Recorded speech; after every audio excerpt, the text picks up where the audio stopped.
So all green plants are really rich sources of vitamin K, whether it's Swiss chard or spinach or parsley.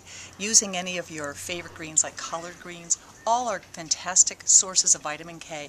And two reasons we want the K. One is that because it actually increases the bone formation that leads to the proteins that increase bone formation. And then the second reason is that vitamin K actually helps to prevent the calcium in your foods from getting into your arterial walls and instead shuttling it into the bones where you basically need it. I want to share with you another important nutrient, which is silica. And one of the best plants for increasing silica in your diet is borage. Oops. Borage, many of you may know borage oil. Borage oil is fantastic in terms of its GLA content. But if you take a look on this plant, there's little tiny hairs here, and those tiny hairs are actually silica. And the silica is something that, again, increases bone formation and bone health. And this is a plant that, when you get it tender like this, you can actually steam it. And those little tiny hairs actually just kind of melt and makes a really great stir fry. So I'm picking up some of that because it's adding value, and I use this in my smoothies, my green smoothies as well. And I've got a couple other plants I want to just show you that are just remarkable.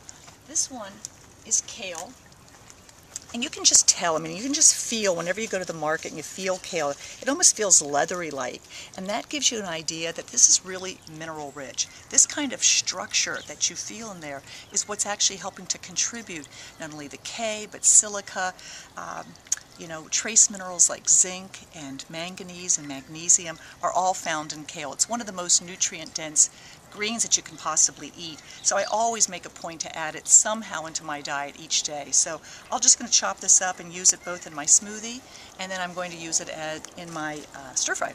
One last plant it's great to go ahead and mention. This is amaranth.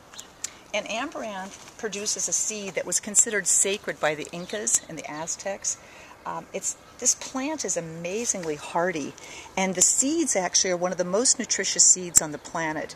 I'm using it a lot in my breakfast cereal for now. I make it with my oatmeal. Today I'm actually cutting the leaves because the leaves are extremely mineral rich, and you can feel it again. They've got this nice firm sensation which gives you an idea that it's actually, if you read this, you can read from the book of nature. This is a plant that is going to be contributing to your bone health as well as your overall cardiovascular health.